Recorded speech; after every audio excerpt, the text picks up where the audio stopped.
Every night here at 10 o'clock, we're answering your good questions about the coronavirus. Here's KCTV5's Joe Chiodo. I've been emailing and chatting with doctors all day. The message they're sending is very clear. They want you to stay inside and limit contact with people as much as possible. They say they haven't seen the community take that seriously enough. We start tonight with a question that shows the true worry this virus is causing for so many people on a personal level. A woman from Independence emailed me saying she works in a local ER hospital. Her husband is immunocompromised from former cancer treatment. She asked, am I putting him at a higher risk of getting COVID-19 by working with patients who have upper respiratory symptoms and a fever?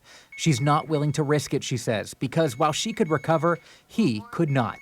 Dr. Andrew Sauer with the University of Kansas Health tells me there are very real concerns about bedside healthcare workers not being as protected as they should be.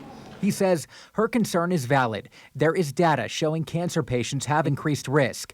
If she were my patient, I would advise her to ask her employer for some time off to protect her husband. Special circumstances.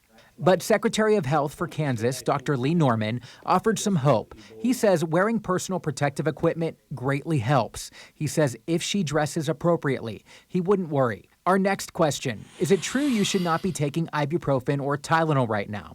There is some debate about this. There was data out of France saying this increases symptoms. Here's CBS medical contributor Dr. David Akes. It is okay to take Tylenol. Is it okay to take ibuprofen? There is no association with severity in symptoms or outcome. Another viewer asked, what else can I do besides social distance to keep myself safe? Eating healthy will help your immune system in general, but nothing besides isolation will prevent you from getting COVID-19. I want people to realize that social distancing, while it's not sexy and it doesn't come as a pill in a bottle, it is the only thing that really works against this horrible virus. Our last question, if I had my flu shot, am I more safe? KU's Dr. Sauer tells me there's no data showing that shot will prevent COVID-19 or decrease its symptoms.